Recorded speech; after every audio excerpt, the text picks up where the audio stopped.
రేవంత్ రెడ్డి కాంగ్రెస్ అధికారాన్ని చేపట్టి దాదాపు 50 రోజులు కావస్తుంది. ఈ 50 రోజుల్లో ప్రజాపాలన సాగిందనిపిస్తుందా? తెలంగాణకి పెట్టుబడులు రావడం అనేది మొదటి మార్కు, మొదటి సక్సెస్. తాండూరు టికెట్ విషయంలో ఎందుకు ఏడవాల్సి వచ్చింది? ఎవరికైనా మనిషికి మనసు ఉంటది కదా. అంటే తెలంగాణలో అధికారం మీకు కొత్త కదా? తెలంగాణ అయితే ఉన్నది, ఈ తెలంగాణ గత ఆంధ్రప్రదేశ్ లోనే ఉంటాయి కదా. ప్రజలకు ఏం చేయలేదని అనుకుంటున్నారు. ఏం చేసింది ఒకటి చెప్తే దాని వెనకాల వసూలు కూడా నేను చెప్తా.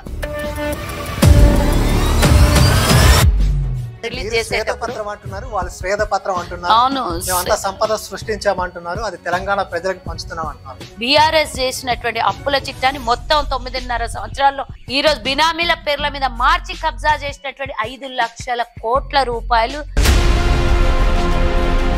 కేసీఆర్ సాగు నోట్లో తలకాయ పెట్టడం వాస్తవం? లేడా, ఏం నిప్పంటిక్కున్నాడా లేకపోతే బాత్రూంలో కూర్చొని యాసిడ్ ఫినాయిల్ తాగిండా?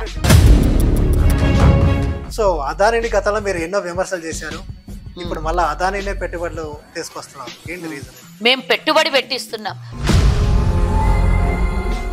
అధికార పార్టీ నుంచి కూడా మీకు ఆఫర్స్ కూడా వచ్చినాయి, మస్తు వచ్చినాయి. వచ్చినా కూడా ఇప్పుడు కాంగ్రెస్ పవర్ లోకి వచ్చింది, సుజాత గారికి ఎలాంటి పవర్ ఇవ్వబోతున్నారు? ఎలాంటిది ఇస్తారో ప్రభుత్వము, మా ముఖ్యమంత్రి గారు.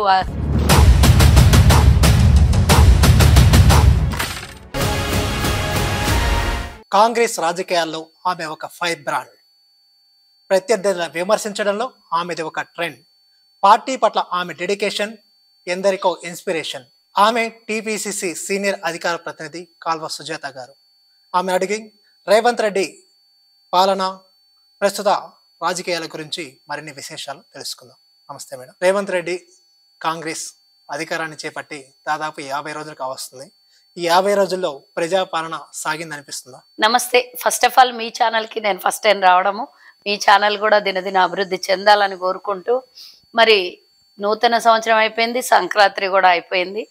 మీకు కూడా ఛానల్కి ప్రేక్షకులకు కూడా కొత్త సంవత్సరము, కొత్త ప్రభుత్వము. రేవంత్ రెడ్డి గారి మార్క్. కాంగ్రెస్ ప్రభుత్వం ఏర్పడి 45 రోజులు దాటిపోయింది, వస్తుంది అనుకుంటాను. 7వ తారీఖు కాబట్టి ఈరోజు 20వ తారీఖు. ఆల్మోస్ట్ 43 డేస్ దాటుతోంది. ఈ 43 డేస్లో కాంగ్రెస్ చేసినటువంటి అభివృద్ధి అనేది అందరి కళ్ళకు కనబడుతుంది. 43 డేస్లోనే 39,000 కోట్ల రూపాయలు విదేశాల్లోకి వెళ్ళినటువంటి దావోస్కు వెళ్తే రేవంత్ రెడ్డి గారు 38,000 కోట్ల రూపాయలు తెలంగాణకి పెట్టుబడులు రావడం అనేది మొదటి మార్కు, మొదటి సక్సెస్. అంటే గతంలో 9 ఏళ్ల పరిపాలనలో ఎప్పుడు కూడా బీఆర్ఎస్ తెలంగాణలో ఉన్న సొమ్ముని హరించడమే తప్పించి తెలంగాణ కొత్త నిధులు, అత్యధిక నిధుల్ని తీసుకొచ్చినటువంటి దాఖలాలు లేవు. అంతేకాకుండా తెలంగాణ ప్రజలకి ఇచ్చినటువంటి హామీలను నెరవేర్చే దిశగా మరోవైపు బీఆర్ఎస్ చేసినటువంటి అవినీతి పాలనలో అధికారుల్ని ఆదేశించి 7.5 లక్షల కోట్ల అప్పు చేసినటువంటి తెలంగాణలో గత ప్రభుత్వం 9.5 సంవత్సరాల పాలనలో అన్ని లక్షల కోట్ల రూపాయల అవినీతి చేసిందని మేము ఒక శ్వేతపత్రం అసెంబ్లీ సాక్షిగా నిరూపించడం కూడా జరిగింది. అంతేకాకుండా ఎన్నో డిపార్ట్మెంట్లలో బీఆర్ఎస్ ప్రభుత్వం చేసినటువంటి అవినీతి చిట్టాని, అప్పుల చిట్టాని ప్రజల ముందు పెట్టడం అనేది మొదటి సక్సెస్. ఎందుకంటే సక్సెస్ తో పాటు అంటే మేము పాలన స్టార్ట్ చెయ్యాలి అని అంటే ఎక్కడి నుంచి మొదలు పెట్టినామని 5 ఏళ్ల తర్వాత మేము మా శ్వేతపత్రం రిలీజ్ చేసేటప్పుడు అవును, సంపద సృష్టించామంటున్నారు, అది తెలంగాణ ప్రజలకు పంచుతున్నాం అంటున్నారు, అది కరెక్ట్ కాదంటారా? నేను చెప్తా. దీనికి మీరు బాగా అడిగారు. ఇంతకు ముందు కూడా నేను ఎన్నో ఛానల్లో వివరించడం జరిగింది. మీ ఛానల్ ద్వారా కూడా మళ్ళీ ఒకసారి ప్రజలకు నేను చెప్పదలుచుకున్నాను. మేము శ్వేతపత్రం అన్నాం, తెల్లని కాగితంలో కాంగ్రెస్ పార్టీ బీఆర్ఎస్ చేసినటువంటి అప్పుల చిట్టాన్ని మొత్తం 9.5 సంవత్సరాల్లో వాళ్ళు ఏం చేశారు అనేది మేము చూపించాము. వాళ్ళు స్వేద అన్నారు, స్వేద తీర్చుకోవడానికే ప్రతిపక్షంలో కూర్చోబెట్టిండ్రు. ఇప్పుడు మీరు ప్రతిపక్షంలో కూర్చున్న మీరు స్వేద తీర్చుకోవడం కాదు, ప్రజల స్వేద మేము తీర్చామంటున్నారు. నేను చెప్తాను, దానికి మీరు అడిగారు కదా, నేను చెప్పాలి కదా సమాధానం. స్వేద తీర్చుకున్నారు, స్వేద తీర్చారో అనేది ప్రజలు చెప్పాలి. ఒకవేళ మీరు స్వేదపత్రం రిలీజ్ చేస్తే చేసిన అభివృద్ధి ఏముంది, చేసిన అప్పులు ఏమున్నది, రెండు మేము చూపించాం కదా. కాళేశ్వరంలో 1,00,000 కోట్ల అవినీతి, సివిల్ సప్లైలో 57,000 కోట్ల రూపాయల అప్పులు, ఎలక్ట్రిసిటీ డిపార్ట్మెంట్ లో 85,000 కోట్ల రూపాయల అప్పులు. ఓవరాల్ గా ఇవన్నీ కాకుండా అవినీతి. మన హైదరాబాద్ గచ్చిబౌలి ఇటు కోకాపేట సైడే కేవలం ముట్టుకుంటే 5 లక్షల కోట్ల రూపాయల ఆస్తుల్ని అంటే భూముల్ని కబ్జా చేసి ఎవరి పేరు మీదో పెట్టుకొని ఈరోజు బినామీల పేర్ల మీద మార్చి కబ్జా చేసినటువంటి 5 లక్షల కోట్ల రూపాయలు తెలంగాణ ప్రజల సొమ్మునే దోపిడీ చేశారు. ఇది మేము ఒక్క నిమిషం అప్పుల కాదు, మీరు అడిగారు, దానికి నేను పూర్తి వివరణ ఇవ్వాలి కదా. 2-3 లైన్లలో నేను చెప్తాను. 7.5 లక్షల కోట్లు ఎక్కడ అభివృద్ధి చేసి 1 లక్ష కోట్లు డైరెక్ట్ గానే ఈ రోజు అది కాళేశ్వరం ప్రాజెక్టు రూపంలో తెలంగాణ ప్రజల నెత్తి మీద పడిన భారం కనబడుతూనే ఉంది కదా. కాగ్ నివేదిక కూడా ఇచ్చింది కదా. ఇందులో అవినీతి తప్పించి ఈ రోజు కూరుకొని పోయింది, ఈ రోజు కుంగిపోయింది. పిల్లర్లను కూడా తీసేయాల్సినటువంటి అవసరం వస్తుంది. ఇంకా ముందు ఈ కాళేశ్వరం కథ కార్ఖానాకే అని చెప్పినటువంటి కాగ్ నివేదికని మీరు ప్రతిసారి ప్రభుత్వంలో ఉన్నప్పుడు చూడండి కాగ్ నివేదిక, చూడండి మేము దేశవ్యాప్తంగా ఏ స్థానంలో ఉన్నామని చెప్పారు. మీరు నమ్ముకున్నటువంటి కాగ్ నివేదికనే నిన్న కాదు మొన్న వచ్చినటువంటి నివేదికని మీరు చూస్తేనే చెప్తున్నారు. అంతేకాకుండా రిటైర్డ్ అయినటువంటి 1008 మందికి పైగా ఈ రోజు రిటైర్డ్ అయిన వాళ్ళని మళ్ళీ కంటిన్యూగా అదే స్థానంలో కూర్చోబెట్టి ఉద్యోగాలు ఇచ్చిండ్రు. రిటైర్డ్ అయితే 1000 మంది కొత్త ఉపాధిని కల్పించి కొత్త ఉద్యోగాలు కల్పిస్తే స్టార్టింగ్ శాలరీ 20,000 30,000 ఉంటుంది. ఈ రోజు వాళ్ళకి రిటైర్డ్ అయిపోయి 6 సంవత్సరాలు 7 సంవత్సరాలు 8 సంవత్సరాలు 9 సంవత్సరాలు దాటినా కూడా వాళ్ళకి జీతాలు ఇచ్చుకుంటూ 1,50,000కు పైగా ఒక్కొక్కళ్ళ జీతం ఇస్తున్నారంటే 800 కోట్ల రూపాయలు ఈ రోజు తెలంగాణ వచ్చిన తర్వాత ఎవరి సొమ్ముని ఎవరు దోపిడీ చేస్తుండ్రు. మీకు కావాల్సిన వాళ్లకు మళ్ళీ వాళ్ళని అక్కడనే నియమించుకొని ఉద్యోగాలు రిటైర్డ్ అయిపోయినాక కూడా కొత్త ఉద్యోగాలు కల్పించలేదు. 35 లక్షల నిరుద్యోగులు రోడ్డు మీద పడుతుంటే వాళ్ళ చావులకు కారణమైనటువంటి ఈ ప్రభుత్వం కొత్త ఉద్యోగాలు కల్పించలేదు. పైగా రిటైర్డ్ అయిన వాళ్ళని పెట్టుకొని లక్షలాది జీతం ఇస్తున్నారంటే ఇది అవినీతి కాకపోతే మీరు దీన్ని ఆర్భాటం అంటారో, రాష్ట్ర సంపదను సృష్టించడం అంటారో, అభివృద్ధి చేయడం అంటారో ఇక ఇది ప్రజలే చెప్పాలి. మీరు నేను బీఆర్ఎస్ ప్రభుత్వం కాదు, ప్రజలు చెప్తారు. 4 కోట్ల మంది ప్రజలు చెప్తారు. మీరు ఎప్పుడు నోటిఫికేషన్ ఇస్తున్నారు? అతి త్వరలో టీఎస్పీఎస్ ప్రక్షాళన, టీఎస్పీఎస్ కమిటీని రద్దు చేయడం అనేది మా సక్సెస్ కూడా. మేము ఆ రోజే అడిగినాం. ఏ రోజైతే అందులో లీకేజీలు జరిగినాయో, ఏ రోజైతే ఆ టీఎస్పీఎస్ ఎగ్జామ్స్ క్యాన్సిల్ కావడము పోస్ట్ పోన్ కావడం జరిగిందో ఆ రోజే మేము ఉద్యమం చేసినాం. ఆనాడే మా ముఖ్యమంత్రి, ఈనాటి ముఖ్యమంత్రి, ఆనాటి పిసిసి అధ్యక్షుడు కొట్లాడిండు, అరెస్టులు చేసిండ్రు, కేసులు పెట్టిండ్రు. అన్ని అయినా కూడా మేము సిట్టేసినాం అన్నారు. కానీ దాని మీద నేరారోపణలు జరిగినటువంటి కమిటీ మీద ఇంతవరకు ఒక్కటి కూడా చర్యలు తీసుకోలేదు. ఎందుకు జరిగింది ఈ విధమైన లీకేజీలు? కోట్ల రూపాయల అవినీతి జరిగింది టీఎస్పీఎస్ లో అని విద్యార్థులు కమిటీ రద్దు చేసినాము. వాళ్ళ ఎన్ని రోజులైందండి? మేము వచ్చి 4-5 సంవత్సరాలు కాలేదు సుమి, మేము వచ్చి 45 రోజులైందండి. ఒక్కటి చెప్పినాక ఒకటి చెప్పనిస్తే నేను కూడా 1 by 1 ఆన్సర్ ఇవ్వడానికి వీలుంటది. నేనేం చెప్తున్నా అంటే మీరు ఉద్యోగాలు ఎప్పుడు వేస్తున్నారు అంటే టీఎస్పీఎస్ రద్దయింది, కొత్త కమిటీ వేయాలి. కొత్త కమిటీ వేస్తేనే కదా నోటిఫికేషన్లు విడుదలేదు. నోటిఫికేషన్ రాగానే మేము సంవత్సరం లోపల 2 లక్షల ఉద్యోగాల్ని భర్తీ చేస్తామన్నాం. ఉద్యోగాల క్యాలెండర్ కూడా రిలీజ్ చేస్తామన్నాం. డెఫినెట్ గా ఇచ్చిన మాట ఆడిన మాట కాంగ్రెస్ పార్టీ తప్పకుండా నెరవేరుస్తుంది. గతంలో 2004 నుంచి 14 వరకు నేను ముందు చరిత్రకు వెళ్ళట్లేదు, కేవలం 2000 సెంచరీ దాటిన 2000 సంవత్సరం తర్వాత జరిగినటువంటి పాలన కాంగ్రెస్ అందులో 10 ఏళ్లు పరిపాలించినటువంటి పాలనలోనే మేము చెప్తున్నాం. మేము ఇచ్చిన హామీల కన్నా ఎక్కువగా నెరవేర్చిన గతంలో 9 గంటల ఉచిత కరెంట్ మేమే మొదలు పెట్టినాం, ఇచ్చేసినాం, హామీల్ని నెరవేర్చినాం. ఏకకాల రుణమాఫీ గతంలో చేసినాం, ఇప్పుడు కూడా 2 లక్షల రుణమాఫీ చేస్తాం, 2 లక్షల ఉద్యోగాల్ని భర్తీ చేస్తాం. రైతుకి 15,000 రూపాయలు సంవత్సరానికి వేస్తాం. రైతు కూలీకి కూడా మేము 12,000 ఇస్తా అన్నాం, నెరవేరుస్తాం. 2,500 గృహిణికి ఇస్తా అన్నాం, బీపీఎల్ ఉమెన్ కి అది ఇస్తాం. 200 యూనిట్లకు ఉచిత కరెంట్ ఇస్తా అన్నాం, ఇచ్చినాం. ఇంకా మేము 9వ తారీఖునే ఉచిత బస్సుని, ఉచిత అంటే 10 లక్షల రూపాయల ఆరోగ్యశ్రీని 9వ తారీఖు నాడే జీవోని పాస్ చేయడం కూడా చేసినాం. కేసీఆర్ 9.5 సంవత్సరాలు ఇచ్చిన ఒక్క హామీ అంటే ఒక్కటి, దళిత ముఖ్యమంత్రిని కూడా పెట్టలేనటువంటి మనం 10 ఏళ్లు యాక్సెప్ట్ చేసినాం. అఫ్ కోర్స్ విసుగొచ్చింది కాబట్టి ఆ ప్రభుత్వాన్ని పక్కకు పెట్టిండ్రు. మేం మార్కు చూపించాలి, మేం ప్రజల పాలన చెయ్యాలి, మేం ప్రజల కోరుకున్న పాలన మేము చెయ్యాలి అని దృఢ సంకల్పంతో ఉన్నాం. అలాంటి సంకల్పంలో ఎలాంటి ఆటంకము రానివ్వం. డెఫినెట్ గా మేము ఇచ్చినటువంటి హామీని పూర్తి స్థాయిలో నెరవేరుస్తాం. 100 రోజులు అడిగినాం మేము ప్రజలకి. మేము ఈరోజు 1 ఎకరాకు కూడా మేము రైతు బంధు వేసేయడం జరిగింది. ఇంకా 2వ విడత 3వ విడత వేసేస్తూనే ఉంటాం. అలాగే రైతుకు రుణమాఫీ చేస్తామన్నాం. మొదటి విడతలో సగం రుణమాఫీ, 2వ విడతలో పూర్తి రుణమాఫీ. మేము 2 లక్షలు ఇచ్చినటువంటి హామీని అతి త్వరలో ఈ మంత్ ఎండింగ్ కల్లా మొదలు పెట్టబోతున్నాం. మేము ఇచ్చింది 100 రోజుల్లో మేము పూర్తి చేస్తాం. ప్రజలు మమ్మల్ని ఈ రోజు అసెంబ్లీ ఎన్నికల్లో గెలిపించారు. వచ్చే ఎన్నికల్లో కూడా పూర్తి మ్యాండేట్ మాకే ఇవ్వాలి అనేది మేము కూడా ప్రజలకు ఇచ్చిన మాట నిలబెట్టుకోవాలని భయం కూడా మాకు ఉంటది కదా. కాబట్టి మీకన్నా ఎక్కువగా మేము ప్రభుత్వంలో ఉన్న వాళ్ళం ఇచ్చిన మాట నిలబెట్టుకోవాలనేదే సంకల్పం మాకుంటది. కానీ గత ప్రభుత్వం నిమ్మకు నీరెట్టినట్టు అసలు ప్రజలంటే భయం లేదు, అధికారులంటే భయం లేదు, ప్రతిపక్షానికి విలువనివ్వలేదు. ప్రజలకు ఏం చేయలేదని అనుకుంటున్నారా మీరు? ఏం చేసింది ఒకటి చెప్తే దాని వెనకాల వసూలు కూడా నేను చెప్తా. ఈ రోజు మీరే అన్నారు ఖజానా ఖాళీ ఉంది అంటున్నారు. మరి మేము 2014లో అది తెలంగాణ కొత్త ప్రభుత్వం ఆవిర్భవించే నాటికి మేము ఇచ్చింది 17,000 కోట్ల రూపాయల మిగులు బడ్జెట్. మరి మేము ఈ రోజు మిగులు బడ్జెట్ లేకపాయే, మాకు లోటు బడ్జెట్ ఇస్తే 7.5 లక్షల కోట్ల అప్పులు చేస్తే, ప్రభుత్వ ఆస్తులను అన్నిటినీ అమ్ముకుంటే, అన్ని రంగాల్లో అప్పుల పాలు చేసి పెడితే దాన్ని కాపాడుకుంటూ ఆ అప్పుల్ని తీర్చుకుంటూ మేమిచ్చిన హామీల్ని నెరవేర్చుకుంటూ ప్రజల పాలన చెయ్యాలి అంటే మాకు కాస్త సమయం కావాలి కదా.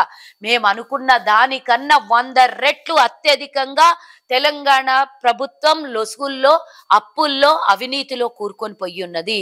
కాబట్టి దీన్ని ప్రక్షాళన చెయ్యాలి.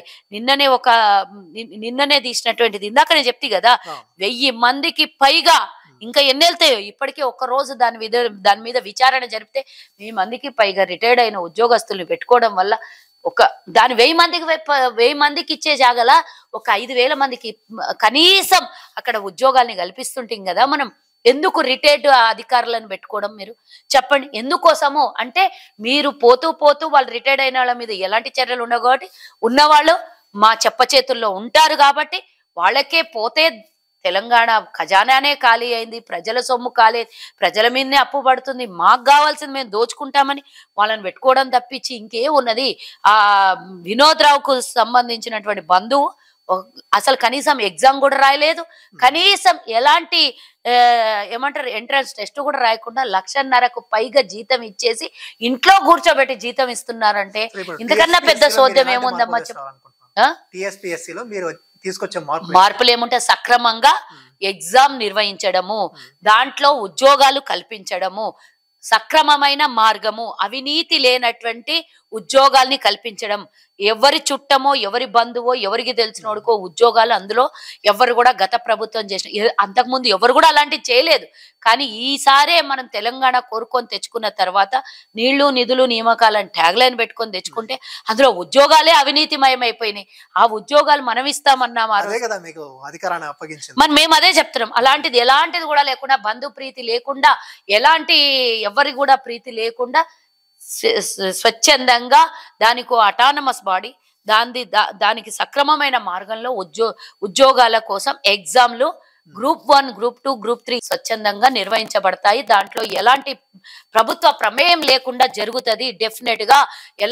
అందులో వచ్చే వాళ్ళకు కూడా మీరు చూడండి, దాంట్లో అప్లికేషన్స్ కోసము ఈరోజు ఓపెన్ పెట్టిండ్రు టీఎస్పీఎస్ ఉద్యోగ నియామకం కోసం ఆ కమిటీ కోసమే కాంగ్రెస్ పార్టీ ఈ రోజు మన కాకుండా ఓపెన్ పెట్టింది. ఎవరైనా దానికి నోటిఫికేషన్లు విడుదలైపోయినాయి ఆల్రెడీ. ఆ కమిటీ కోసం ఎవరైనా ఎగ్జామ్ రాయొచ్చు, ఎవరైనా ఆ కమిటీలో ఉండొచ్చు. కాబట్టి అలా స్వచ్ఛందంగా సర్వీస్ చేయడం కోసం మేము వచ్చాం తప్పించి మాకు అవినీతి అవసరం లేదు. పార్టీ కొత్త కాదు, అధికారము కొత్త కాదు. కాబట్టి ప్రజల్ని తెలంగాణలో అధికారం కొత్త కదా, తెలంగాణ అయితే ఉన్నది. ఈ తెలంగాణ గత ఆంధ్రప్రదేశ్ లోనే ఉండే కదా, మేము విభజించి ఇచ్చినటువంటి రాష్ట్రమే కదా, మేమిచ్చిన తెలంగాణనే కదా. రాష్ట్రం కొత్తదైనా రాష్ట్రం పాత రాష్ట్రంలో ఉన్న స్థలమేది. మీరు ఇచ్చిన చోటే మీరు అధికారంలోకి రావడానికి 10 ఏళ్ళు పట్టింది. నేనేం చెప్తున్నాను, జనాల్ని మోసం చేసి మాయ చేసినటువంటి కేసీఆర్ అబద్ధాల మాటకారి, తెలంగాణ యాస భాషలో 4 వచ్చిన మాటలు మాట్లాడి తెలంగాణ ప్రజల్ని ఆకట్టుకుని ఉండొచ్చు. కానీ అది తేరుకునే లోపు 10 ఏళ్లు గడిచిపోయింది. తెలంగాణ ప్రజలు అసలు ఏం జరిగింది అని చూసే లోపల లక్షల కోట్ల అప్పు తెలంగాణ ప్రజల నెత్తి మీద పడింది. కాబట్టి నిజంగానే కాంగ్రెస్ పార్టీ ఇచ్చింది. కాంగ్రెస్ కి ఒక్కసారి ఓటేసి అవకాశం ఇద్దామనే మేము గతంలో అడగలేదు. ఎప్పుడైనా మీరు చూడండి, స్వతంత్రం వచ్చిన 75 ఏళ్లలో మేము మీరే అన్నారు, ఈ బీఆర్ఎస్ పార్టీ అన్నది 55 ఏళ్ళు 11 సార్లు అవకాశం ఇచ్చినాం కాంగ్రెస్ కి, ఏం చేసింది అన్నారు. కాంగ్రెస్ ఏం చేసింది అనేది తెలంగాణ ఇచ్చాం మేము, దేశానికి స్వతంత్రం తెచ్చినాం. నువ్వు అమ్ముకుంటున్న ప్రతి ఒక్క ప్రభుత్వ రంగ సంస్థల్ని, ప్రభుత్వంలో ఉన్నటువంటి ఆస్తులన్నిటినీ కూడబెట్టి ఇచ్చినటువంటిదే కాంగ్రెస్ పార్టీ. గతంలో మేము పరిపాలించినప్పుడు ఏనాడు కూడా ఆస్తుల్ని అమ్ముకోలేదు ఇంతలా. గతంలో ఏనాడు కూడా ఇన్ని లక్షల కోట్ల అప్పు చేయలేదు. అసలు ఫింగర్స్ మీద చెప్పుకోవడానికి వస్తుండే బడ్జెట్ లో. ఆనాడు ఉన్నటువంటి రోషయ్య గారు ఆర్థిక శాఖ మంత్రిగా 16 సార్లు బడ్జెట్ ప్రవేశపెడితే కేంద్రం మీద ఒక్కనాడు కూడా ఓవర్ డ్రాఫ్ట్ ఒక్క రూపాయి కూడా పడనీయకుండా రాష్ట్రాన్ని, పెద్ద రాష్ట్రాన్ని, ఈ రోజు చిన్న రాష్ట్రం 10 జిల్లాలతో ఉన్నటువంటి చిన్న రాష్ట్రం, ఆనాడు 23 జిల్లాలతో ఉన్నటువంటి పెద్ద రాష్ట్రం, ఆ 23 జిల్లాల బడ్జెట్ ప్రవేశపెడితే ఒక్కనాడు కూడా ఓవర్ డ్రాఫ్ట్ పోకుండా రాష్ట్రాన్ని కాపాడిండు. అందుకే కదా నీకు 17,000 కోట్ల మిగులు బడ్జెట్ కాంగ్రెస్ పార్టీ ఇచ్చింది. మరి ఈనాడు నువ్వు ఈ రోజు చిన్న రాష్ట్రానికి 11 జిల్లాలతో ఏర్పడిన చిన్న రాష్ట్రము నీ అదృష్ట సంఖ్యని 33గా మార్చుకొని చిన్న చిన్న జిల్లాల్ని చేసేసి, చిన్న చిన్న జిల్లాలకు ఎస్పీని పెట్టి, చిన్న చిన్న జిల్లాలకు కలెక్టర్ని పెట్టి, ఇట్లా వ్యవస్థని అన్ని రకాలుగా తనకు కావాల్సుకున్నట్టుగా అమిత్ షా దగ్గరికి వెళ్ళేసి ఇంకా ఐపీఎస్ కావాలి మాకు, జిల్లాలు పెంచాయి అనేసి రేవంత్ అడుగుతున్నాడు. ఐపీఎస్ కావాలి అని అంటే జిల్లాలు పొడిగించడం కోసమా? సెక్యూరిటీ కోసం, పని కోసం. అవును, ఉద్యోగాలు ఇంకో 10 మందికో 40 మందికో ఉద్యోగాలు వస్తాయి కదా తెలంగాణలో, దాంట్లో తప్పేముంది? ఆ ఉద్యోగం ఇవ్వడం లోపల అంటే ఏ డిపార్ట్మెంట్ ఆ డిపార్ట్మెంట్ వాడుకోకుండా చేశాడు కదా. అన్ని డిపార్ట్మెంట్లను పండబెట్టిండు, అన్ని డిపార్ట్మెంట్లలో వాళ్ళే పెత్తనం చేసిండ్రు. ఈ రోజు అధికారులు అందరూ అంటున్నారు మేము స్వేచ్ఛగా మేము మాట్లాడగలుగుతున్నాం అంటున్నారు అధికారులు, ఐఏఎస్లు ఐపీఎస్లు.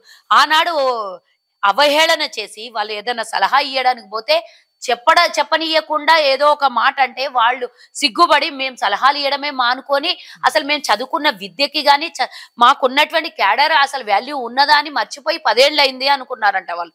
ఈ రోజు మాకు స్వేచ్ఛగా సలహాలు సూచనలు ఇచ్చే ఒక ప్రభుత్వం వచ్చిందని వాళ్ళు హ్యాపీగా ఉన్నారు. వాళ్ళకి జీతాలు ఎందుకోసం ఇస్తున్నాం మనం? వాళ్ళంతా చదువుకున్నది దేనికోసం? ప్రజాసేవ ఒకటి, అడ్మినిస్ట్రేషన్. మరి అడ్మినిస్ట్రేషన్ లో ఇంజనీర్ నువ్వే, అడ్మినిస్ట్రేషన్ నువ్వే, అన్ని నువ్వే అయినావు కాబట్టి రాష్ట్రాన్ని సంగనాకి ఇచ్చేసినావు, రాష్ట్రం అంతా సర్వనాశనం చేసినావు. ఈరోజు కాళేశ్వరం మీద ఇంజనీర్ అయితేవి ఏం చేసినావు? ఇంజనీర్ అయ్యి 1,00,000 కోట్లు పాయే కదా. అదే ఐఏఎస్ ఐపీఎస్ లను వాళ్ళ ఉద్యోగ రీత్యా వాళ్ళ అధికారులను కొన్ని వేల ఎకరాలకు నీరు ఇచ్చామంటున్నారు కదా.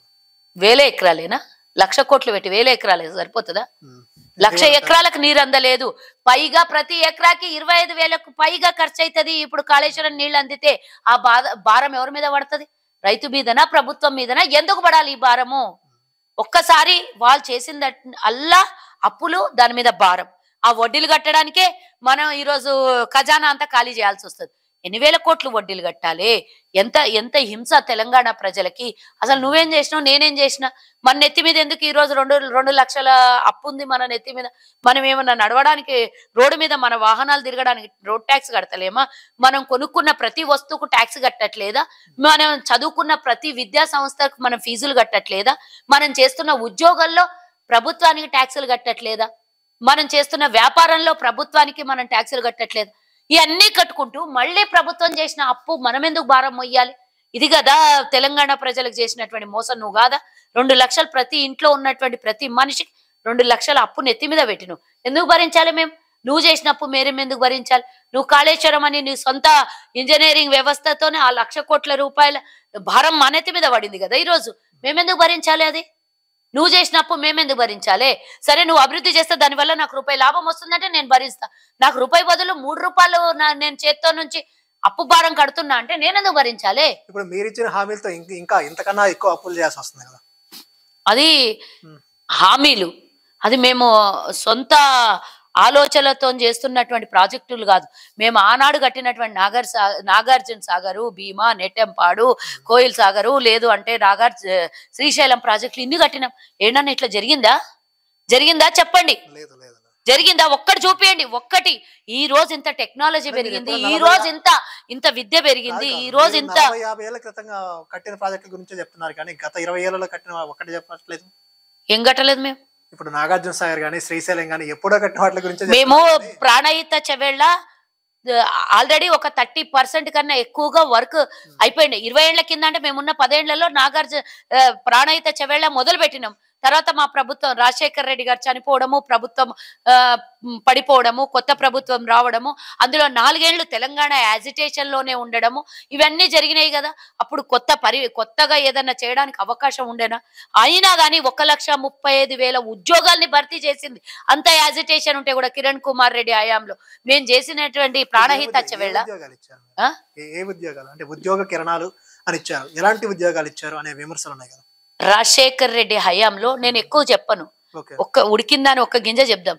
50,000 డిఎస్సి మెగా ఉద్యోగాల భర్తీ చేసింది కాంగ్రెస్. రేవంత్ రెడ్డి హయాంలో ఎప్పుడు ఇవ్వబోతున్నారు? డెఫినెట్ గా నేను చెప్పినాను కదా, మేము సమయం అడిగిన సంవత్సరం లోపల 2 లక్షల ఉద్యోగాలు భర్తీ చేస్తాం. ఇప్పుడు 40,000 కోట్ల పెట్టుబడి వస్తుంది. అది ఈ రాష్ట్రంలోనే కదా పెట్టుబడి, వేరే పక్క రాష్ట్రానికి కాదు కదా.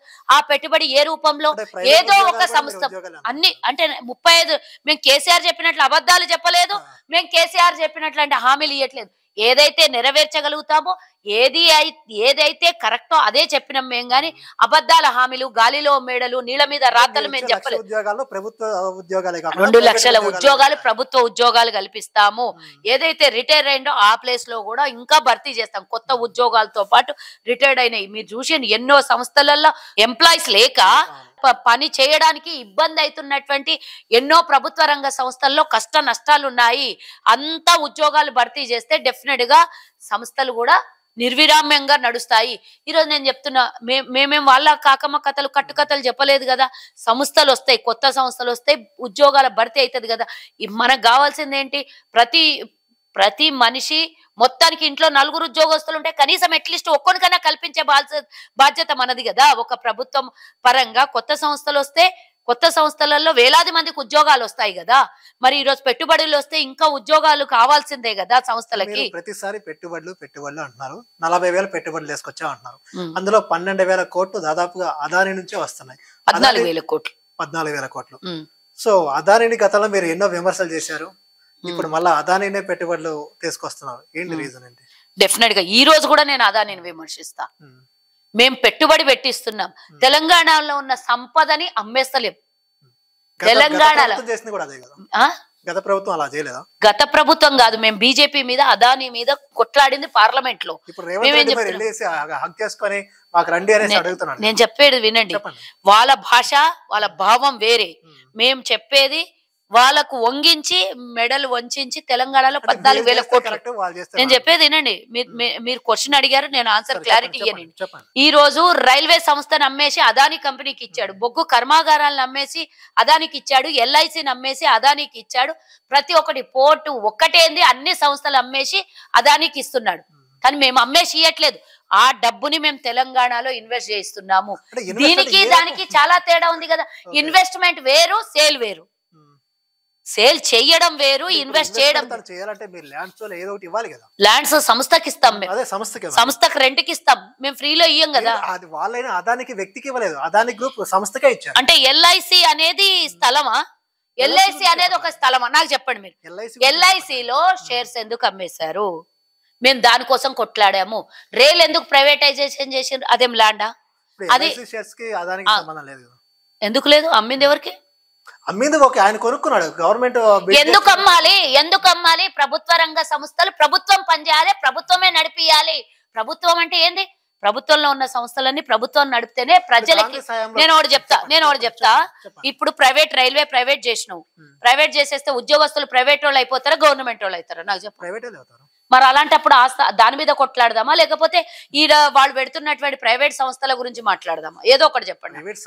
మరి నేనేమంటా, ఇది ప్రైవేట్ సంస్థ, ఇది ప్రైవేట్ సంస్థల్లో ఉద్యోగాలు వస్తున్నాయి. నేను అనేది వాళ్ళు ప్రభుత్వ రంగ సంస్థల్ని మేము నిర్మాణం చేస్తే వాళ్ళు అమ్మేసిండ్రు, అది కూడా తక్కువ ధరకు అమ్మేసి అదానికి వాళ్ళ గుజరాతీలకు దోచిపెడుతున్నారు అనేది మేము చెప్తున్నాం. ఈ రెండు కంపేర్ చేసి ఒక్కతాటి మీద కట్టేయకండి. ఇది వేరు అది వేరు, నిర్మాణం వేరు సేల్ వేరు. ఒక్కతాటి మీద కట్టేసి మీరు ప్రజల్ని కన్ఫ్యూజ్ చేసి పార్టీ బీజేపీ కాంగ్రెస్ ఒకటి అని నిరూపించే ప్రయత్నం బీఆర్ఎస్ చేస్తే వాళ్ళకు ఇక పుట్టగతులు ఆల్రెడీ లేకుండా పోయినాయి. మొన్న జరిగినటువంటి సింగరేణి ఎన్నికల్లో ఖతమైపోయినరు, మొన్న మున్సిపాలిటీ ఎన్నికల్లో ఖతమైపోయినరు, నిన్న ఎమ్మెల్సీ ఎన్నికల్లో ఖతమైపోయినరు, రేపు పార్లమెంట్ ఎన్నికల్లో ఖతమైపోతారు. వచ్చే స్థానిక సంస్థల ఎన్నికల్లో పూర్తిగా పునాదులు లేచిపోతాయి. ఇట్లాంటి మాటలు మాట్లాడితే పుట్టగతులు ఉండవు బీఆర్ఎస్ పార్టీకి అని చెప్తున్నా. మేము నిర్మాణం చేపిస్తున్నాం వాళ్ళతోని. కేంద్ర ప్రభుత్వం వాళ్ళది అమ్మేసి, ప్రభుత్వ సంస్థలను అమ్మేసి వాళ్ళకి అంటగడుతున్నది. దానికి వ్యతిరేకం. ఆయన ఒక ప్రైవేట్ సంస్థ అధినేత కాబట్టి మేము పెట్టుబడులు పెట్టిస్తున్నాం కానీ ప్రభుత్వ రంగ సంస్థలు ఆయనకు అప్పచెప్పట్లేదు. దీనికి దానికి తేడా వివరణ నేను ఇచ్చిన ప్రజలకు కూడా మీరు ఇదే క్లారిటీగా వివరణ ఇవ్వండి.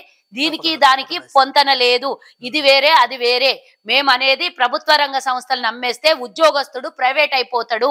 ఉద్యోగస్తులు ప్రభుత్వ ఉద్యోగాలు కోరుకునేది ఎందుకోసం? నాకు సెక్యూరిటీ ఉంటది, నా కుటుంబానికి సెక్యూరిటీ ఉంటది. ఒక ప్రభుత్వంలో ఏర్పడేటటువంటి ఉద్యోగ అవకాశాలు దానికోసమే కోరుకుంటాడు. నేను సంస్థలన్నిటిని అమ్ముకుంటూ పోతే ప్రభుత్వం ఎందుకు రేపు పొద్దున ఇలాగే వచ్చినోడంతా అమ్ముకుంటూ పోతే ప్రభుత్వం అనేది దేంతో నడిపించాలి? దేన్ని చూసుకొని రేపు పొద్దున ప్రజలకు ఒక భరోసా ఇవ్వగలుగుతాం? మేము మొత్తం అమ్మేసుకుంటా పోతే బీపీఎల్ని అమ్మేసే, అన్నిటిని అమ్మేసే కదా. పెట్రోలు డీజిల్ లేకుండా మనకు చేసేసి ప్రైవేట్ సంస్థలు చెప్పేసి ఈ రోజు ఎయిర్పోర్ట్లను అమ్మేసాడు. ఇవన్నీ 1-2 అమ్మేం 170 సంస్థలు నిర్మాణం చేసింది కాంగ్రెస్. మీరు మొత్తం 30-40 సంస్థలు అమ్ముకుంటారు ప్రభుత్వ పెద్ద పెద్ద. అది కూడా ఈరోజు హైదరాబాద్ లో ఉన్న బిహెచ్ఎల్ లాంటిది కూడా దాన్ని కథం పట్టేయాలని చూస్తున్నారు. ఆంధ్రప్రదేశ్ లో ఉన్నటువంటి స్టీల్ ప్లాంట్ ని అమ్మేసే చూస్తున్నాం. అవుటి మీద వ్యతిరేకం కానీ వాళ్ళు తెచ్చి పెట్టుబడి, మేము ఈడ వద్దంటే ఇంకో చోట పెట్టుబడి పెడతాడు. కానీ అదేదో మన తెలంగాణలో ఉన్న నిరుద్యోగ యువత ఒక ఉపాధిని కల్పించే పనిలో మేము పోతే దాన్ని మీరు అదానికి బీజేపీ కాంగ్రెస్ ఒకటి అని మాట్లాడి అదాని గురించి డెఫినెట్ గా ఈ రోజు కూడా కొట్లాడతాం. మేము ఈ రోజు కూడా మా స్వరం ఒకటే. ఈ రోజు కూడా వాళ్ళకి అమ్ముతున్నటువంటి సంస్థల మీద, వాళ్ళకి ఇస్తున్నటువంటి నిధుల మీద కొట్లాట. ఏది చూసినా టెండర్ వాళ్ళకే, ఏది చూసినా సంస్థలు వాళ్ళకే అమ్మేసే దాని మీద ప్రభుత్వం ఇచ్చే మేము ప్రభుత్వం పెట్టుబడులు పెట్టిస్తున్నాం, మీరేమో అమ్మేసి వాళ్ళకి ఇచ్చేస్తారు పైసలు. అసలు దీనికి దానికి వ్యత్యాసం లేదా? డెఫినెట్ గా ఇది క్లారిటీ ఇవ్వాలి మీరు ప్రజలకి. ఇస్తాం ఖచ్చితంగా, మా మీడియా ద్వారా ఖచ్చితంగా ప్రజలకైతే క్లారిటీ ఇస్తాం. ఓకే, ఇప్పుడు రాష్ట్ర రాజకీయాలు కొంచెం పక్కన పెడితే కల్వ సుజాత గారి దగ్గరికి వస్తే, ఇంత 5 బ్రాండ్ టికెట్ విషయంలో ఎందుకు ఏడవాల్సి వచ్చింది? టికెట్ రాలేదని. ఎవరికైనా మనిషికి మనసు ఉంటది కదా, మనసు అనేది ఒకటి ప్రతి మనిషికి పుట్టించాడు భగవంతుడు.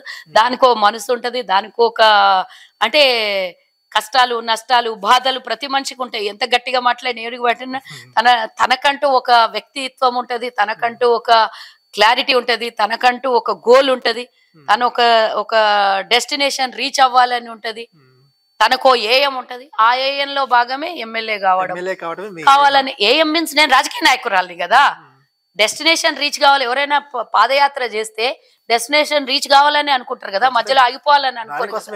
మరి నేనేమంటున్నా, రాజకీయ నాయకురాలిని, నేను ప్రజల పక్షాన పనిచేసే మనిషిని. ప్రజలు కష్ట సుఖాలు ఉంటే మనం ఒక నాయకురాలుగా, మనం ఒక అధికారంలో ఉంటే నా దగ్గర ఉన్నటువంటి నా నియోజకవర్గంలో ఉన్నటువంటి కష్టాలని తీర్చొచ్చు, నియోజకవర్గం అభివృద్ధి చేయొచ్చు. పైగా మనకు హోదా కూడా ఉంటది. ఆ పవర్ మన చేతిలో ఉంటే ప్రజలు అడిగిన పని మనం చేయడానికి అవకాశం ఉంటది కదా. సో నా స్వార్థం ఉంటది, నేను నా నియోజకవర్గం అభివృద్ధి చేసుకోవాలనే ఒక ఆకాంక్ష కూడా ఉంటది కదా. సో దానికోసం నేను ఎన్నో ఏళ్ల కన్నా కలలు.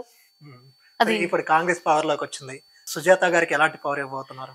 ఎలాంటిది ఇస్తారో ప్రభుత్వము, మా ముఖ్యమంత్రి గారు, మా కమిటీ అందరు ఆలోచించుకొని, ఎందుకంటే న్యాయం చేయాలి. టికెట్ పోయింది కాబట్టి డెఫినెట్ గా న్యాయం చేయాలి. గత 10 ఏళ్లుగా టికెట్ కావాలని కొట్లాడుతున్న దానిలో నేను కూడా ఒకదాన్ని. అవును, అదొకటి. అదే కదా, ఎమ్మెల్సీలు ఏమి ఇస్తారో తెలియదు. ఇవ్వాలి, లెక్క ప్రకారం అయితే ఇవ్వాలి. మా కమ్యూనిటీ ఒకటి రోజే కాదు, 2014, 18, 23. అదే మరి అసలు కాంగ్రెస్ అంటేనే యాక్చువల్లీ గాంధీ మహాత్ముడి పార్టీ మాది. గాంధీ మహాత్ముడే ఆర్యవైశ్యుడు. రోషయ్య గారు ఉమ్మడి ఆంధ్రప్రదేశ్ కు ముఖ్యమంత్రిగా చేసిండ్రు. పొట్టి శ్రీరాములు తెలుగు రాష్ట్రాల కోసం కొట్లాడి అమరవీరుడైనటువంటి త్యాగశీలులు. మరి అలాంటి వాళ్ళ దాంట్లో మాకు స్థానం కలగలేదు అనేది కూడా బాధ ఉంటది కదా.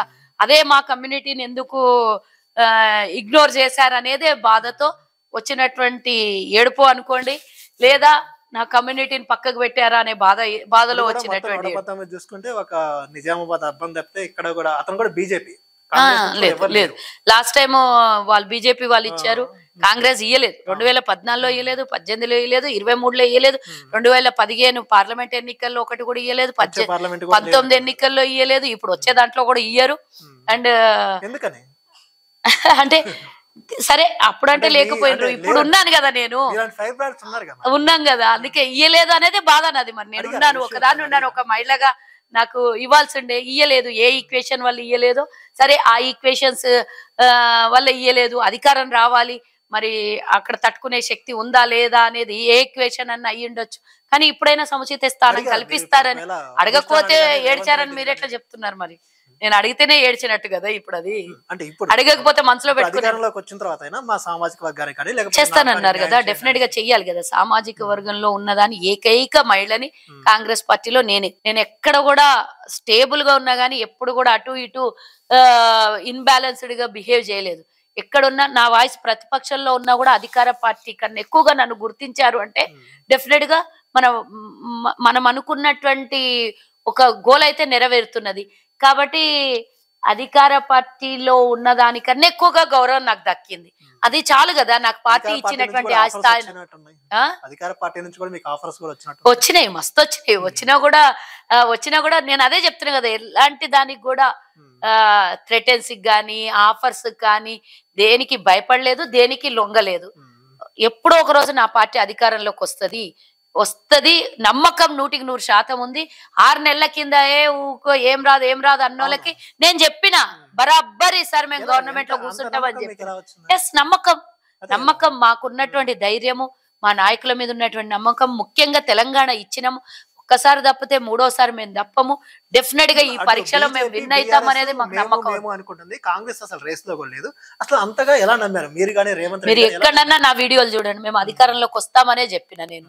మరి మా రేవంత్ రెడ్డి గారు మా అధ్యక్షుడు, మా వెనకాల ఒక రథసారథి అంత గట్టివాడు ఉన్నప్పుడు మేము కింద పనిచేసేటోళ్ళం. డిసెంబర్ 9న మేము ఒక సినిమా అంతే. భరోసా అంటే నమ్మకం, ప్రజల మీద నమ్మకం, తన నాయకత్వం మీద నమ్మకం, తన దగ్గర పనిచేస్తున్నటువంటి అన్ని వర్గాల నాయకుల మీద ఉన్నటువంటి నమ్మకం అనుకుంటాను నేను. తనంత అంటే ఒక పని అనుకున్నాడు అంటే డెఫినెట్ గా సాధిస్తాడని ఉన్నటువంటి నమ్మకం రేవంత్ రెడ్డి గారి. మేమే షాక్, అసలుకి డేట్ చెప్తున్నాడు ఏంటి ఇట్లా అనుకున్నాం మేము. కానీ అన్నదానికన్నా 2 రోజుల ముందే ప్రమాణ స్వీకారం చేసాడు. అది కదా హీరో లక్షణాలు. అంటే డెఫినెట్ గా అన్నది సాధిస్తాననే నమ్మకం రేవంత్ రెడ్డి గారి దగ్గర ఉన్నది. లేకపోతే ఒక మంత్రి గాని ఒక అధికార పార్టీలో గాని లేకుండా 17 ఏళ్ల కృషి తర్వాత డైరెక్ట్ గా ముఖ్యమంత్రి అయ్యాడు అంటే అదేమన్నా జోకా? అంటే తన మీద తనకు ఎంత నమ్మకం ఉంది, తన పార్టీ మీద ఎంత నమ్మకం ఉంది, ముఖ్యంగా తెలంగాణ ప్రజల మీద ఎంత నమ్మకం ఉంటది, కేసీఆర్ మీద ఎంత వ్యతిరేకత ఉంటే రేవంత్ రెడ్డి ఉచిత హామీల మీద కూడా నమ్మకం ఉండొచ్చు. అంటే గతంలో కూడా మేము చాలా చెప్పాము, గెలవాలంటే గెలవచ్చు కదా. ఇప్పుడు దీనికి ఆన్సర్ చెప్తా. కేసీఆర్ కూడా చెప్పిండు కదా, మేము 500 గ్యాస్ ఇస్తామంటే 400 అన్నాడు. మేము పెన్షన్ 4000 అంటే ఆయన 5000 అన్నాడు. మేము 15000 రైతు బంధు వేస్తామంటే 16000 అన్నాడు. మేము అన్న ప్రతిదానికి రూపాయి ఆటను ఎక్కువ చేసే చెప్పిండు కదా. మరి ఎందుకు నమ్మలేదు కేసీఆర్ ని? మమ్మల్ని ఎందుకు నమ్మిండ్రు అంటే మా నాయకత్వం మీద లక్షణాలు, తెలంగాణ ఇచ్చినామనే ఒక రుణం ఇచ్చినాం కాబట్టి అది ఒక ఓటు రూపంలో రుణం తీర్చుకుందామని తెలంగాణ ప్రజలకు వచ్చినటువంటి సెంటిమెంట్. అన్నిటికన్నా ముఖ్యంగా కేసీఆర్ అవినీతిని మేము బయట పెట్టడము. కేసీఆర్ చేసినటువంటి 2014 ఎన్నికలప్పుడు సెంటిమెంట్ తోని నేను చావు నోట్ల తలకాయ పెట్టి వచ్చినా అన్నాడు. కానీ వాళ్ళ ఇంట్లో ఒక్కరు కూడా సావకుండా తెలంగాణ ప్రజల్ని నమ్మించగలిగాడు. అంటే వాస్తవం కాదు అది? కేసీఆర్ సావు నోట్లో తలకాయ పెట్టడం వాస్తవం ఏడా? ఏం నిప్పంటిక్కున్నాడా? లేకపోతే బాత్రూంలో కూర్చొని యాసిడ్ ఫినాయిల్ తాగిండా? ఏం లేదు కదా. బాత్రూంలో కూర్చొని అయితే ఇడ్లీ తిన్నాడు కదా. మనందరు తెలిసిన నగ్న సత్యమే. బెడ్ మీద వండుకొని గ్లూకోజ్ ఎక్కించుకున్నాడు. ఇదెట్లా సత్యాగ్రహం అవుతుంది? ఇదెట్లా పోరాటం అవుతుంది? హరీష్ రావు పెట్రోల్ పోసుకుంటాడు కానీ అగ్గిపెట్టే దొరకదు. కానీ ఈ రోజు 1200 మంది చావు కారకులైనటువంటి మీరే కదా. దాన్ని మేము పూర్తిగా ఈసారి ప్రజల మధ్యకు పోవడం వల్ల అవును నిజంగానే కేసీఆర్ మోసం చేస్తున్నాడు అని ప్రజలు నమ్మిండ్రు. ఆ తప్పిదాలను నమ్మిండ్రు. పోయినసారి అంతకు ముందుసారి నిజంగా వాస్తవంగా చెప్పాలంటే తెలంగాణ మేమే ఇచ్చామని చెప్పుకోవటంలో ఫెయిల్ అయినాం 100%. దాంట్లో ఎలాంటి సందేహం లేదు. మేము చేసిన తప్పిదాలను కూడా చెప్పుకోవాలి కదా. కానీ నేను ఇందాక చెప్పిన మా చరిత్ర 138 ఏళ్ళు ఉన్నా దేశానికి స్వతంత్రం తెచ్చిన వాళ్ళం మేమే అయినా, తెలంగాణ ఇచ్చిన వాళ్ళం మేమే అయినా, 170 సంస్థలు నిర్మాణం చేసినా మేమే అయినా, ఐఐటీలు ఐఐఎంస్లు ఇన్ని మేము నిర్మాణం చేసినా మేము ప్రజల దగ్గర పోయి మేము చేసినాం అని చెప్పలేదు. అది వేరే. కొట్టుకున్నా ఎవరిని నష్టపరచలేదు. కాంగ్రెస్ గుర్తుంచుకోండి, కేసీఆర్ గాని బీజేపీ గాని నష్టం చేసినట్లు కాంగ్రెస్ పార్టీ లోపల కొట్లాట గాని బయట ఎవరిని నష్టపరచలేదు. అవును, ఉంటది. మాది పెద్దది, 100 ఏళ్లకు పైగా ఉన్నటువంటి చరిత్ర. ఇందులో స్వేచ్ఛ ఎక్కువ ఉంది. స్వేచ్ఛ ఉంది కాబట్టే ఇన్ని రోజులు అది ప్రపంచ ప్రఖ్యాతిగాంచినటువంటి కాంగ్రెస్ పార్టీ లేదు అనంటే, ప్రపంచంలోనే ఇన్ని సంవత్సరాలు ఉన్నటువంటి ఒక రాజకీయ పార్టీని నాకు చూపియండి. గత ఎన్నికల ముందే మీకు ఎలా ఉంటది? వస్తది, ఆ సమయం వచ్చినప్పుడు వస్తది. చిన్న చిన్న కొట్లాటలు, మీరు అన్నదమ్ముళ్ళు ఉంటే మీ ఇంట్లో కొట్లాటలు ఉండదా? ఉంటాయి కదా. మరి ఇట్లా 2-3 అన్నదమ్ముళ్ళ ఇంట్లోనే కొట్లాట లేకపోతే మాకు వేల మంది అన్నదమ్ముళ్ళు ఉంటారు మా పార్టీలో, ఉండదా? కొట్లాట ఉంటది కదా. స్వేచ్ఛ ఇచ్చినాము. ఎవరైనా ఈ రోజు రేవంత్ రెడ్డి గారు ముఖ్యమంత్రి కాగలిగారు. అదే బీఆర్ఎస్ లో బయట ముఖ్యమంత్రి కావాలంటే అవుతారా? జాతీయ పార్టీలో కూడా వాళ్ళు డిసైడ్ చేసిన వాళ్ళు అవుతారు. ఎవరు పడితే వాళ్ళు అవుతారా? అవును, ఇప్పుడు సోనియా డిసైడ్ చేస్తేనే కదా. సోనియా ఎందుకు డిసైడ్ చేస్తుంది? మేము ఖర్గే గారిని ఎన్నుకున్నాం. సోనియా గాంధీ డిసైడ్ చేయలేదు. ఇప్పుడు ఖర్గేని మీరు ఎన్నుకున్నారంటారు అంటే సోనియా మరి మా కమిటీ ఎన్నుకుంది కదా. మరి కమిటీ ఓట్లేస్తేనే వారు అధ్యక్షుడు అయ్యారు కదా. అశోక్ గెహ్లాట్ పోటీలో ఉన్నప్పుడు ఆయన కావాలని ఇప్పుడు ఖర్గేకి సోనియా మద్దతు ఇచ్చారు. లేదు, ఇది అవాస్తవం. ఖర్గే గారిని కూడా పోటీ చేయమన్నా. ఆ గెహ్లాట్ గారు నాకు సీఎంఏ కావాలి అన్నారు ఆయన. మరి దాంట్లో మా తప్పేం లేదు కదా. ఖర్గేకి సోనియా మద్దతు ఉంది కాబట్టి మనం పోటీ చేసినా కానీ కష్టం అనేసే ఉద్దేశం. అలాంటిదేం లేదు. మేము ఆయన అశోక్ గెహ్లాట్ వద్దన్న తర్వాతనే ఖర్గే గారిని సపోర్ట్ చేయాల్సి వచ్చింది అందరు. అలాంటిదేం లేదు. ఆయన మా ముఖ్యమంత్రి, ఈయన మా నాయకుడే. అందులో చిన్న మరకలేని 70 ఏండ్లు ఆయన ఒక్కసారి ఓడిపోయిన చరిత్ర తప్పించి కాంగ్రెస్ కి లాయల్ గా ఉన్నటువంటి ఒక దళిత నాయకుడు. మేము ఎందుకు సపోర్ట్ చేయమండి? మేం గౌరవిస్తాం అన్ని వర్గాల ప్రజల్ని, అన్ని మతాల్ని గౌరవిస్తాం కాబట్టి కాంగ్రెస్ పార్టీ ఈ విధంగా స్వేచ్ఛతో ఇమ్మడగలుగుతుంది. ఒకళ్ళని ఒకళ్ళు భాయిచారా అనుకునేటటువంటి వ్యవస్థ కాంగ్రెస్ లో ఉంది. ఇదే వేరే వాళ్ళ దగ్గర ఉందా? వేరే ఏ పార్టీలో ఉంది నాకు చెప్పండి ఈ స్వేచ్ఛ? మీరు చూడండి, మీరే చూసుకోండి. మా తెరిచిన పుస్తకం కాంగ్రెస్. లోక్సభ ఎలక్షన్స్ కి ఎలా ప్రిపేర్ అవుతున్నారు? కేసీఆర్ అయితే బీఆర్ఎస్ అయితే ఒక్కడు కూడా రానిచ్చేది లేదు. కాంగ్రెస్ వర్సెస్ కొన్ని సీట్లలో బీజేపీ ఉంటది అని మా టార్గెట్ 15, మినిమం 12 అయితే గెలుస్తాం. 15 ఎందుకు వదిలేస్తున్నారు అంటే టార్గెట్ 17 అంటే కేసీఆర్ అన్నట్టు అయితే సారు కారు సర్కారు 16 అయితే. అట్లాంటి అబద్ధాల మాటలు మేము మాట్లాడదలుచుకోలేదు. 95 నుంచి 105 వస్తాయి అన్నాడు. ఎన్ని వచ్చినాయి? మేము అట్లా చెప్పలేదు కదా. మేము అన్నాము. నా ఇంటర్వ్యూస్ చూడండి, మీరు వాళ్ళు 100 అంటున్నారు, మీరన్నీ అంటారు మేడం అంటే అట్లాంటి అబద్ధాల మాటలు మాట్లాడను. 100కి 100% మాకు మ్యాజిక్ ఫిగర్ దాటి మేము మంచి మెజార్టీతో గెలుస్తామని చెప్పాను. 5 లాగేస్తే ప్రభుత్వం పడిపోద్ది అనేసి గత కొంతకాలంగా అట్లా అన్నోళ్ళ మీద కేసులు పెడతాం ఈసారి. ఎవడన్నా రాజకీయ నాయకుడు అట్లాంటి మాటలు మాట్లాడితే మేము పెడతాం ఈసారి. మేమేం వదలం. ఆల్రెడీ పెట్టినాం కదా. రాజా సింగ్ మీద పెట్టినాము, కడియం శ్రీ గారి మీద కూడా పెట్టినాము. నిన్న మొన్న బండి సంజయ్ కూడా ఉచిత వాక్యాలన్నీ చేసిండు. ఆయనను కూడా వదలం. ఎందుకంటే ప్రభుత్వాన్ని కూల్చడం తెలుసు మీకు తప్పించి అతికించడం తెలియదు, ప్రజాపాలన తెలియదు. కేవలం మీరు ఆడుకునేదల్లా మతాల మధ్యన సెంటిమెంట్ల మీద ఆడుకునేటటువంటి పాలన మాది కాదు. మేము అన్ని వర్గాల ప్రజల్ని ఒక్కలాగా చూస్తాము. మాది సెక్యులర్ పార్టీ. మీరు ఎవడు ఏదన్నా కూడా మా సెక్యులర్ పార్టీ. అన్ని మతాలు అన్ని కులాలు మాకు ఒకటే. అంబేద్కర్ రాసిన రాజ్యాంగానికి కట్టుబడి మేము పనిచేస్తాం. మీ సొంత రాజ్యాంగం రాసుకొని మీరు పరిపాలన చేస్తున్నారు కాబట్టి మీకు మాకు ఉన్నటువంటి పొంతన మీకు మాకు లేదు. మీ పాలన మా పాలన డిఫరెంట్. మేము 50-60 ఏండ్లు పరిపాలిస్తే దేశానికి 55,000 కోట్లు 55 లక్షల కోట్లు మాత్రమే అప్పు జరిగింది. ఈ రోజు 160 లక్షల కోట్ల అప్పు ఈరోజు దేశం మీద ఉంది. కేవలం 10 సంవత్సరాలలో 110 లక్షల కోట్లు అదనంగా అప్పు అయింది దేశం మీద. కొత్త సంస్థల నిర్మాణం లేకపోయా, దేశానికి ఇంకా కొత్తగా అభివృద్ధి జరిగింది ఏమీ లేదు.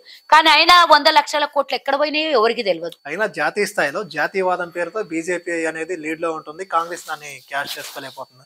ఇప్పుడు అయోధ్య రామాలయమే తీసుకున్నాం అనుకున్నాం. నేను అందుకే చెప్పిన, రాజకీయాన్ని దేవుణ్ణి కలిపి మీరు ముడిపెట్టి రాజకీయం చెయ్యకండి. అలాంటి రాజకీయం రాజ్యాంగం ప్రకారం దాన్ని చెయ్యొద్దు. అది నేరం కూడా. కులాలు మతాలు వేరు. రాజ్యాంగం వేరు.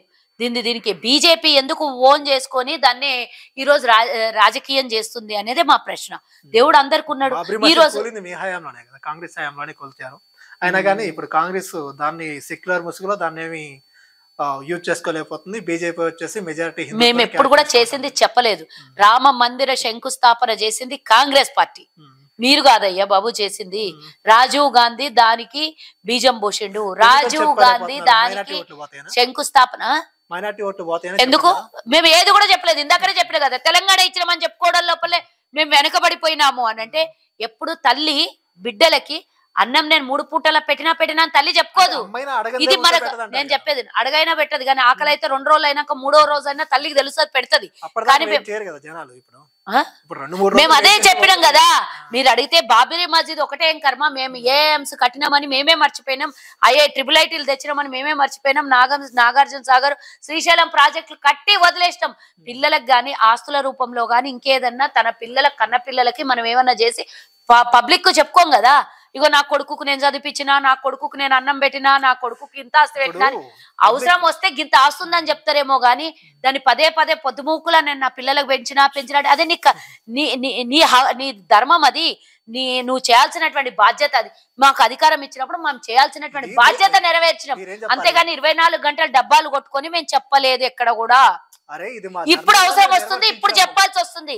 మా కర్మ, మా దరిద్రం ఏంటంటే ప్రజలకు చేసింది చెప్పుకోవద్దు ఎవరు కూడా. వాళ్ళ ఏ ప్రభుత్వం అయినా ఎంతో కొంత అభివృద్ధి చేయాల్సిందే, చేయకుంటే ఎవరు ఊరుకోరు. కానీ చేసినాం అని చెప్పొద్దు.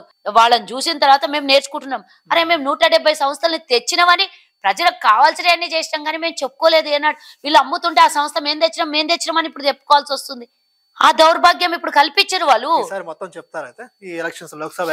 ఇప్పుడు మీరు అమ్మిన LIC ఎవరు తెచ్చిందండి? ఆనాడు నెహ్రూ గారు 5 కోట్లతోని స్థాపించినటువంటి సంస్థ ఈరోజు ప్రపంచంలోనే అత్యధిక ఆర్థిక వనరుల్ని కల్పించేటటువంటి సంస్థ అది. LICని అమ్ముకున్న BPL ఎవరు తెచ్చిందండి? ఈరోజు రైల్వే కొన్ని లక్షల పొడుగుల ట్రాకులు నిర్మాణం చేసి ఈరోజు దేశం మొత్తం రైల్వే నిర్మాణం చేసింది మేం కాదా? ఇంటర్నేషనల్ ఎయిర్పోర్ట్లు తెచ్చింది మేం కాదా? ఎయిర్పోర్ట్లన్నీ ఒక్క సంస్థకి 1-2 కన్నా ఇయ్యొద్దు. ఈ రోజు కనీసం ఒక 6-7 సంస్థలు అదానికి అంబానికి అంటబెట్టినాను. అట్లా ఇయ్యొచ్చా? అట్లా చెయ్యొచ్చా? ప్రైవేట్ రంగంలో పెట్టుబడులు వస్తే అభివృద్ధి మరింత ఎక్కువగా జరుగుతుంది. సరే నేను అడుగుతా, నీకు వచ్చింది ఎంత? నువ్వు అమ్ముకుంటే రావాల్సిన దానికన్నా 2G స్కామ్ అన్నారు, ఈరోజు 5G స్కామ్ కప్పిపుస్తలే. మీరు రావాల్సిన దానికన్నా ఎక్కువగా లక్షల కోట్ల ఆదాయం రావాల్సిన అన్నీ నమ్మేసుకుంటారు. నోరు తెరిస్తే తప్పు, నోరు తెరిస్తే కాంగ్రెస్ స్కామ్, నోరు తెరిస్తే పాకిస్తాన్, మాట్లాడితే పాకిస్తానోడు, మాట్లాడితే స్కాముల కాంగ్రెస్. ఇవే కదా మీరు ప్రజలకు నేర్పించి రెచ్చగొడుతున్నారు. మేము రెచ్చగొట్టలేదు. మరి నేనేమంటున్నా, వాళ్ళు అన్న మాటలు చెప్తున్నా కానీ వాళ్ళు చేస్తున్న లక్షల కోట్ల స్కామ్ ని కప్పిపుచ్చేసి మీడియా రాహుల్ గాంధీ, మేము చెప్తున్నాం కదా, రాహుల్ గాంధీ పార్లమెంట్ లో మాట్లాడితేనే రాహుల్ గాంధీని సస్పెండ్ చేసిండ్రు, కోటరీ ఖాళీ చేయించారు. మరి అదే అదానికి మేము అడిగిన ప్రశ్నలు ఎందుకు నిలబెట్టి అడగలేదు? మీరు ఎందుకు దాని మీద విచారణ చేయలేదు? మేము అడిగిన దాంట్లో తప్పేమన్నా ఉండేనా? రాహుల్ గాంధీ చేసిన నేరం ఏంటి మీరు పార్లమెంట్ లో సస్పెండ్ చేయడానికి? కేవలం అదానికి మీరు ఇచ్చినటువంటి ఆస్తుల వివరాలు అడిగితేనే కదా. ఇలాంటివి మస్తున్నాయి. ఇప్పుడు చెప్పాల్సి వస్తుంది. ఇప్పుడు మేమేం ఊరుకోం కదా. ఇప్పుడు పార్లమెంట్ ఎన్నికలు వస్తున్నాయి. మేము చేసిన నిర్మాణాలన్నీ మీరు అమ్ముకొని దేశం మీద చేసినటువంటి అప్పులు ఎంత మేము అన్ని చూపిస్తాం. డెఫినెట్ గా ప్రజలు ఉన్నారు, ప్రజలు నిర్ణయిస్తారు, ప్రజలు మ్యాండేట్ ఇస్తారు. నామినేటెడ్ పోస్టుల భర్తీ ఎప్పుడు జరుగుతుంది? ఏమో జరగొచ్చు అనుకుంటా. కొన్ని నామినేటెడ్ ఈ మంత్ ఎండింగ్ వరకు ఇస్తారు అని. ఎందుకంటే అందరు ఉత్సాహంగా పనిచేయాలనే దాని మీద ఇంకోటి ఇస్తేనే కదా అందరికి కూడా ఉత్సాహం ఏర్పడుతుంది. ఎన్నికలు ఉన్నాయి, వచ్చిన వాళ్ళు ప్రతి ఒక్కరు పనిచేసి దాని మీద కాన్సన్ట్రేషన్ ఎక్కువగా కూడా చేస్తారు. ఇంకా అంటే మొత్తం ఇవ్వకపోవచ్చు, కొన్ని ఇస్తారు అనేది కొంచెం సూచన ఉంది. అంటే మీలాగా మీడియాలో వచ్చిందే నేను చూస్తున్నా. నాకేం రేవంత్ రెడ్డి గారు మా నాయకులు చెప్పింది కాదు, మీడియాలో వైరల్ అవుతున్న విషయం నేను చూస్తున్నా అంతే.